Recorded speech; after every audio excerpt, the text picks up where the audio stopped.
Miami তাৰা নাৰী। শ্ৰীমন্ত শংকৰদেৱ সংঘৰ ৯৪ সংখ্যক যোৰহাট অধিৱেশনৰ আজি দ্বিতীয় দিন। কৃষ্ণ বন্দনাৰে মুখৰিত মহবন্ধাৰ বৈষ্ণৱ পণ্ডিত সোণাৰাম চুতীয়া সমন্বয় ক্ষেত্ৰ। সমগ্ৰ ৰাজ্যৰ লগতে দেশৰ বিভিন্ন প্ৰান্তৰ পৰা আহিছে ভকত বৈষ্ণৱ। দ্বিতীয় দিনা অধিৱেশনস্থলীত উপস্থিত হয় NB নিউজৰ CMD নৃপেন দাস।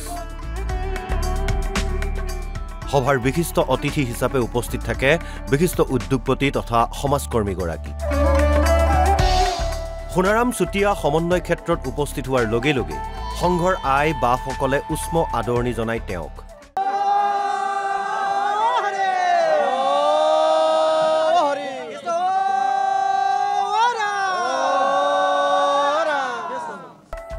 তাৰ পিছতেই আগবঢ়াই নিয়ে মঞ্চলৈ। মঞ্চত ফুলহাম গামোচা, জাপি আৰু চেলেঙেৰে সম্বৰ্ধনা জনোৱা হয় তেওঁক। নিজৰ ভাষণ প্ৰসংগত CMD নৃপেন দাসে কয়, দ্বিতীয় বৈকুণ্ঠপুৰীলৈ আহি নিজকে ধন্য মানিছো। হয়তো আগৰ জন্মত কৰা পুণ্যৰ ফল এয়া। NB নিউজৰ বহুকেইগৰাকী সদস্যৰ সৈতে মই এই মহাবন্দা এৰাতলী পথাৰত বৈকুণ্ঠ ধাম বুলি কৈছোঁ। মই ইয়াত আহি উপস্থিত হৈ নিজকে ধন্য মানিছোঁ। আগৰ জন্মত কিবা পুণ্যৰ কাম কৰিছিলোঁ, সেইকাৰণে ইয়াত আজি আহিব পাৰিছোঁ। ইয়াত আহি পোৱাটো বৰ ডাঙৰ কথা। মই বৰ ধাৰ্মিক মানুহ। ভাৰতবৰ্ষৰ বিভিন্ন মন্দিৰকে আদি কৰি বিভিন্ন তীৰ্থস্থানত মই গৈছোঁ। পোনতে মোৰ এনেকুৱা অভিজ্ঞতা হোৱা নাছিল শংকৰ সংঘৰ অধিৱেশনত অহা। পূৰ্বে কোনোদিন শংকৰদেৱ সংঘৰ অধিৱেশনলৈ গৈ নোপোৱাৰ কথা উল্লেখ কৰি বিশিষ্ট উদ্যোগপতিগৰাকীয়ে কয়, শংকৰদেৱ সংঘ অসমৰ আটাইতকৈ সুশৃংখলিত অনুষ্ঠান। সংঘই জাতিৰ মান মৰ্যাদা উন্নত কৰিছে। দিল্লীত সংঘৰ এখন অধিৱেশন পাতিবলৈ আহ্বান নৃপেন দাসৰ। NB নিউজৰ তৰফৰ পৰা যিমান পাৰি সহায় কৰাৰ আশ্বাস। চৰকাৰকো ব্যৱস্থা ল'বলৈ আহ্বান উদ্যোগপতি দাসৰ।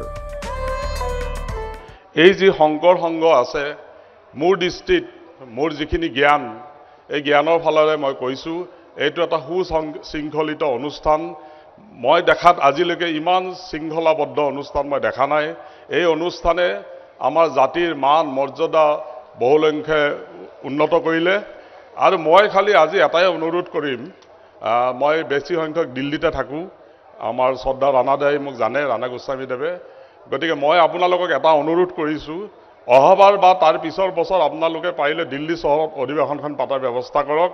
আমি NB নিউজে যিমান পাৰোঁ সহায় কৰিম, আৰ্থিকভাৱে সহায় কৰিম। আৰু মই চৰকাৰকো অনুৰোধ কৰিছোঁ, আপোনালোকে বহুত কাম কৰিলে, লাচিত দিৱস কৰিলে, এবাৰ শংকৰ সংঘৰ এখন অধিৱেশন আমাৰ দিল্লী চহৰত কৰক। এই অসমীয়া সংস্কৃতিটো আমি গোটেই ভাৰতবৰ্ষক দেখুৱাব লাগে। আমাৰ শংকৰ সংঘ কিমান ডিচিপ্লিন এটা সংঘ, সেইটো দেখুৱাব লাগে। বিশিষ্ট সমাজকৰ্মীগৰাকীয়ে লগতে কয়, মহাপুৰুষ শংকৰদেৱে আমাক বহুত দিলে, সেইমতে আমি সকলোৱে আগুৱাই যাব লাগে। সংঘৰ লগত NB নিউজ সদায় জড়িত থকাৰ কথা ঘোষণা। হিন্দী চেনেল ষ্টেট মিৰৰৰ যোগেদি গুৰুজনাৰ আদৰ্শ কৰা হ'ব প্ৰচাৰ। শংকৰদেৱ সংঘলৈ আৰ্থিক সাহায্য প্ৰদান নৃপেন দাসৰ। NB নিউজৰ হৈ মহাপ্ৰবন্ধক দাদুমণি বৰাই অভ্যৰ্থনা সমিতিৰ বিষয়ববীয়াৰ হাতত তুলি দিয়ে আৰ্থিক সাহায্যৰ ধনৰাশি। শংকৰদেৱে আমাক বহুত দি থৈ গ'ল। তেখেত অকল ধৰ্মীয় গুৰু নাছিল, তেখেতে আমাক অসমীয়া জাতিটোক নৃত্য অভিনয় আদিকে ধৰি গোটেই জাতিটোকে আমাক এটা সুশৃংখলা জাতিত পৰিণত কৰাৰ বাবে আহুপৰুষত চেষ্টা কৰিছিল। তেখেতে নাও আৰু খোজকাঢ়ি নাৱেৰে গৈ ভাৰতবৰ্ষৰ বিভিন্ন অঞ্চললৈকে গৈছিল। গৈ তাত যিখিনি জ্ঞান পাইছিল, সেই জ্ঞানখিনি আনি আমাৰ অসমীয়া জাতিটোক বিলাই দিছিল। আৰু আজি আমি ইমানেই ব্যস্ত, আমি আমাৰ নিজৰ ইজনে আনজনৰ খবৰ ল'বলৈ সময় নাই।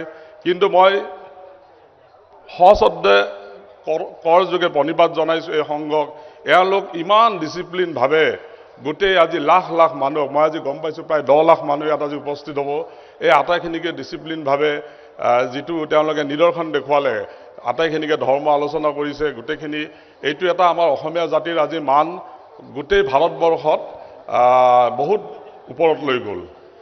আৰু NB নিউজে সদায় সংঘ সহায় কৰি যাব যিহেতু মই আজি ইয়াত আহিত উপস্থিত হ'লোঁ মই অহা দিনবিলাকত তেওঁলোকৰ লগত জড়িত হ'ম মই যিখিনি পাৰোঁ মোৰ ফালৰ পৰা মই আৰ্থিকভাৱে তেওঁলোকক সহায় কৰিম আজিও মই আদৰণি সমিতিক যি ক্ষুদ্ৰ মই সহায় কৰিব পাৰোঁ এটা সহায় কৰি থৈ যাম আৰু শেষত মই NB নিউজে সদায় আপোনালোকৰ লগত থকাৰ প্ৰতিজ্ঞা কৰিলোঁ আৰু আমি শংকৰদেৱৰ মহৎ বাণীবোৰ ৰাইজৰ মাজত প্ৰচাৰ কৰিম মোৰ এটা হিন্দী চেনেলো আছে ষ্টেট মিৰৰ বুলি তাতো মই শংকৰদেৱৰ বিষয়ে এঘণ্টাকৈ মই দেখুৱাবলৈ চেষ্টা কৰিম যাতে আমাৰ শংকৰ প্ৰভুক চবেই জানক ভাৰতবৰ্ষৰ ৰাইজে জানক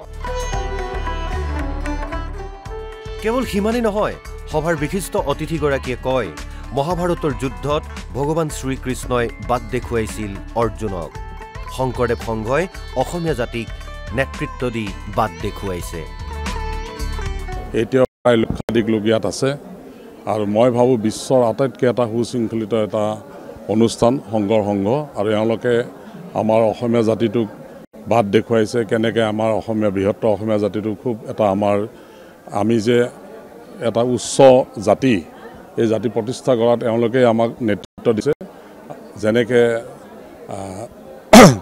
আপোনাৰ মহাভাৰতৰ যুদ্ধত ভগৱান শ্ৰীকৃষ্ণই অৰ্জুনক বাট দেখাইছিল ঠিক তেনেকৈ শংকৰ সংঘই আমাৰ অসমীয়া জাতিটোক বাট দেখুৱাই গৈছে মহাপ্ৰভু শংকৰদেৱে আমাক বাট দেখুৱাইছিল আগতে তেখেতৰে আদৰ্শ অনুগত কৰি তেখেতৰ এই ধৰ্মীয় যিখিনি নিৰ্দেশনা আছিল আটাইখিনিকে শংকৰদেৱ সংঘই খুব ভালকৈ শৃংখলাভাৱে পালন কৰি গৈছে মই এই সংঘৰ উত্তৰণ কামনা কৰিলোঁ ব্যুৰো ৰিপৰ্ট NB নিউজ